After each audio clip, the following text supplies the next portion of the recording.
My máme mezi sebou něco úplně super. Máme mezi sebou zlatého ředitele.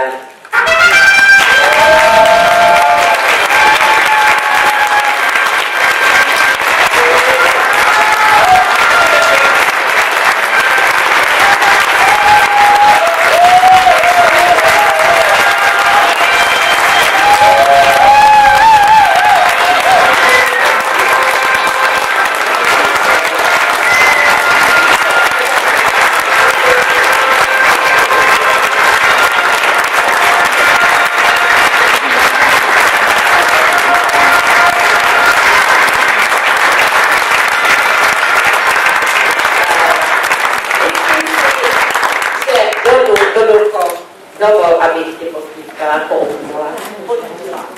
Ale nejen, že je zlatým direktorem, on se taky nominoval a jako jediný ze Slovenska letos bude týden v Izraeli odpočívat, protože si to strašně zaslouží. Tak ďakujem veľmi pekne. Emilka, ja chcem len povedať, že tých zlatých riaditeľov tu na Slovensku budeš mať stále viac a viac, to som si dal záväzok. No a dopočul som sa, ale dozvedel, že tento rok si neoslavovala, teda oslavovala, ale nemala si šampanské. Tak ja som sa rozhodol, že aby sa ti také niečo na cestách nestalo, že nebudeš mať šampanské, aby si mala také prenosné. Lebo budeš to musieť cestovať veľmi často, oslavovať tých zlatých direktorov. Áno.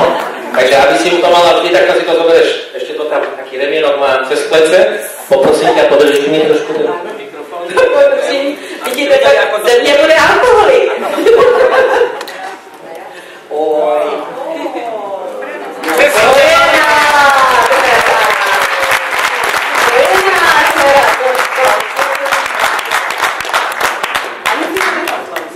Pozor, to nevypadlo. Takže cestovné balenie na oslavy. Často tu budeme chodiť. Teda často tu Emilka bude chodiť. A Dima má veľmi rád dúdniky. Áno? Takže Dima, toto je pre teba. A ja vám obom chcem poďakovať. Dnes som prednášal prednášku na tému príležitosť. Ja vám chcem veľmi poďakovať za tú obrovskú príležitosť, o ktorej mnoho ľudí ešte nevie, ale prichádza doba, že si to ľudia uvedomujú. Príležitosť referenčného marketingu. Ďakujem vám za ňu. Dýmka. Ale pozor, ja mám Dýmu veľmi rád, to nie sú klasické dúdniky, ale je v nich grappa. Takže na zdravie. Ďakujem vám všetkým. Ďakujem. Toto jsou výsledky vašich líderů a poprosila bych mé spolupracovníky, aby je ocenili ještě speciálním diplomem, který se jmenuje stabilní status. Oni sami vědí, co je to stabilní status a jak těžko jeho udržet. Chci vám jenom ještě jednou říct, že Slovensko opravdu je jedna z mála zemí, která nejen udržela trend, ale dokonce ten trend zvýšila. Jsme jedna z mála zemí v rámci společnosti Dr. Nona, který v těchto těžkých časech toto vydržel. Takže vám všem ještě jednou děkuju. Pred 4 rokmi sme sa pustili do myšlienky prevencie, zdravia a nezávislosti. Keďže som zlatý direktor, to znamená, že mám 8 spolupracujúcich priateľov, známych, kamarátov, teda riaditeľov, ktorí šíria túto myšlienku ďalej a učia to iných ľudí. Takže by som poprosil, aby sem prišli pani Ľudka Kinoracká z Bratislavy, pani Ačka Garneková z Savinova, pani Evička Grunžáková z Kežmarku, pán Krichato z Košíc, pán Attila Ceto z Košíc, pán Ľudko Kúdela z Osenice, pán Jožko Zeďák, Rožňava a pán Slavomír Sekelský Košice. Slavko, aby si mohol podpisovať zmluvy a vydržal veľa. Jožko takisto, čím skôr strieborný a potom zlatému. Ľudko Kúdela je z Osenice, tak aby som mohol chodiť, má navigačné zariadenie. Ľudko, za ten fantastický výkon aj grupy direktora ti ďakujem, gratulujem. A tu mám pre teba aj... Je to môj bratranec, mám povedať. Vidíte, že aj vo vlastnej rodine môžete vybudovať tým budúcich nezávislých ľudí. Pán Attila Ceto, ktorý fantasticky rozbehol Michalovce. Gerhard, môj veľmi dobrý priateľ, dlhoročný umelec Košický. Nežilval sa mi za to šíri. Evička Gronžáková, perfektná riaditeľka z Kežmarku. Ďakujem veľmi pekne za to, ako šíri v tomto regióne myšlienku, ako si vytrvala a tu máš také množstvo energie v sebe nosíš. A ešte Aťka Garneková s Sabinou. Gratulujem veľmi pekne. A Ľudka Kinoradská z Bratislavy. Mimochodom, táto krásna dievčina prekonala onkologické ochorenie. Áno, zabojovala, je tu s nami a teraz bojuje aj na tomto poli, aby šírila ďalej myšlienku prevencie, zdravia a nezávislosti. Ľudka, ďakujem. Evička, diplom za budovanie siete v Kežmarku. Nech sa páči. No a samozrejme, k tomuto všetkému by som sa nedostal bez svojich sponzorov. Ja by som chcel poďakovať mojej veľmi dobrej priateľke, kamarátke Ľudke Blaškovičovej. Pred 4 rokmi, keď sme sa na to opúšťali, po nociach mi diktovala recepty, onkologické recepty, pretože má s tým osobnú skúsenosť cez manžela, cez Peťka, ktorý tu síce nie je, ale určite sa na nás pozerá, tak ako sa na nás pozeral včera na predstavení, mala Ľudka premiéru s pískom divadle, bola tam aj pani premiérka, všetkým sa to krásne páčilo. Tak Ľudka Blaškovičová sa rezidovala. Ľudka, ďakujem ti veľmi pekne. Páči sa. Ďakujem. Využijem to, že som pri mikrofóne, prepáčte, to už je taký zlozvyk herečky. Takže využijem to na to, že môžem povedať takto verejne Dodovi, že som na ňom hrozne pyšná. Že sa veľmi teším, že sa dal na túto prácu, že ho to chytilo, aj keď sme sa vlastne k tomu dostali, takže sme to vôbec nechceli, že sme chceli pomôcť niekomu, ale pomohli sme mu a Peter, ja som si tak včera rozmýšľala po tom predstavení, že je to svojím spôsobom jeho odkaz, ktorý tu po sebe nechal.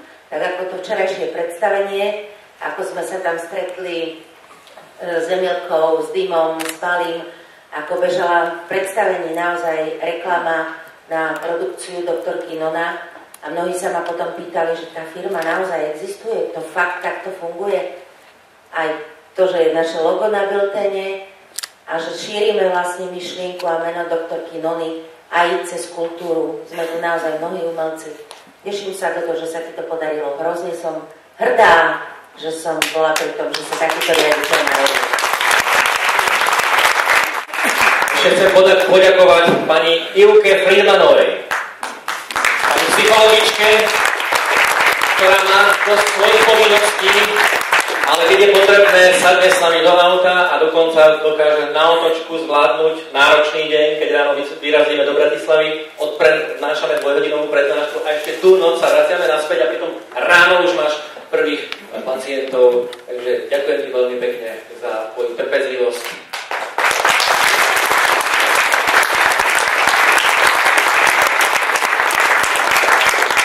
Na záver by som ešte dvom svojim srdiečkám chcel poďakovať.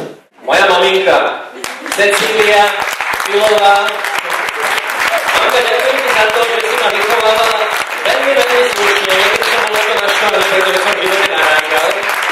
A učila si ma slušnosti, čestnosti, spravodlivosti. A ja som dokonca našiel prácu, ktorej sa môžem presadzovať a ktorej slušne, čestne a spravodlivo môžem zbohatnúť. Za to ti ďakujem, že si ma na tú trpezlivosť a že si to do mňa štiepoval. Ďakujem.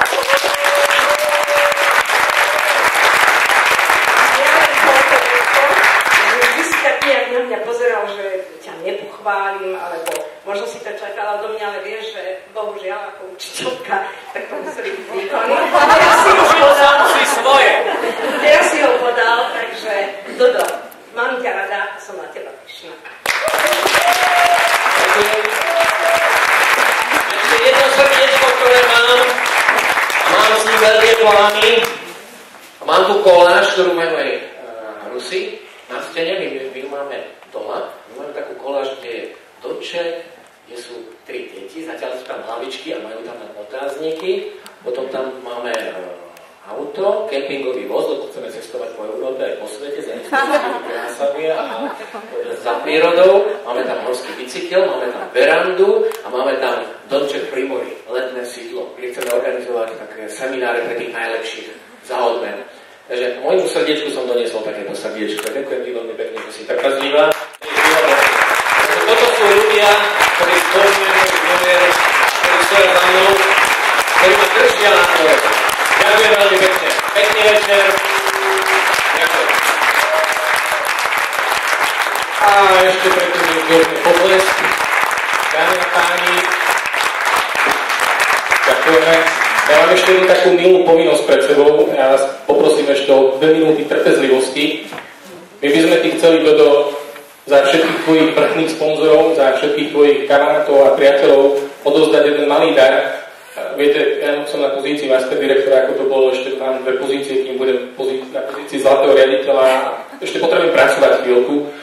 Vy, ktorí so mnou spolupracujete, žiadam vás o trpezlivosť a toleranciu, ja budem aktívny. Ešte do určitého času, lebo sa na všetkých seminároch doteraz tvrdilo, že pozícia zlatého riaditeľa, to už tak pekne znie, honosne zlatý, je pozíciou, kde by si človek už mohol trošička vydýchnuť. Všetky tie plány, ktoré Dotko povedal, už na to budeš mať. Uvedomuješ si to? Katka, počula si to? Výborné. A tak práve takíto ľudia si zaslúžia oddych za to, čo vybudovali. A Dotko pri svojej prednáške tvrdil, že ľudia tieto statusy dosahujú do 7 rokov. On to urobil za 4 roky.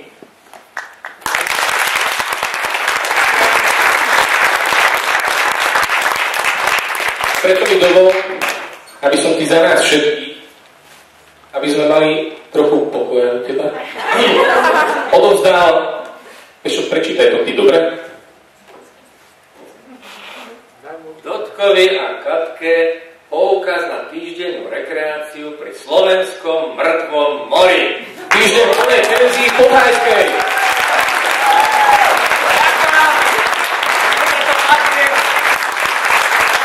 Na zdravie a dobrú chuť a príjemnú zábavu pri večernej diskotéke a onovej show a breakdance. Príjemný zbytok večera.